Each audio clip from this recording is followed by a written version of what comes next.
Kapuso-halong 5 katuig nga batang lalaki na patay bangod sang dengue sa Bacolod City. Kaso sang dengue sa syudad naglabot na sa 631. Yaring balita nga itong gintutugka.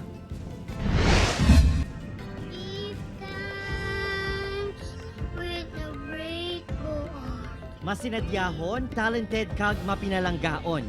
Ining paglaragway sa pamilya Galan sa 5 katuig nga si John Aaron.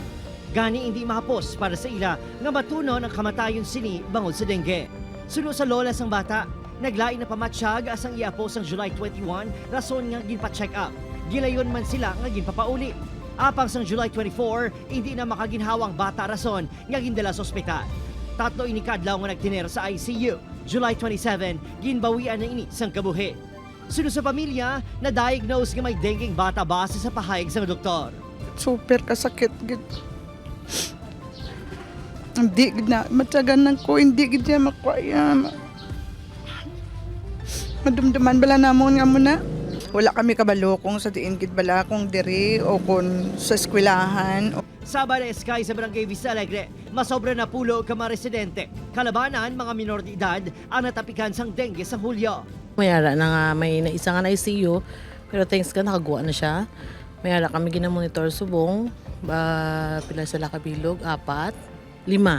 Tapos may 2 pa sa subong nga, ang isa, duwak mag-utod. Sunod sa Bacolod City Health Office, si Aaron ang ika-4 nga pasyente nga napatay bangod sa dengue sa syudad humalin Enero, tubtob Hulyo subong at 2025. Naglabot na sa masobra 630 ang dengue cases. Mas mataas ang 67.8% kung ipanggit sa pareho nga binulan sa 2024. Nga may na-record na 376 cases. Padayon nga ginakampanya sang CHO ang search and destroy, kag iban pa nga estratehiya agud malikawan ang dengue.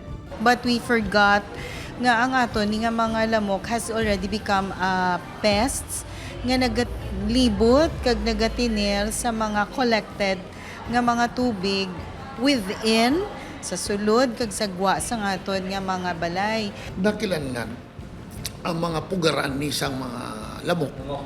Kilangan i-destroy.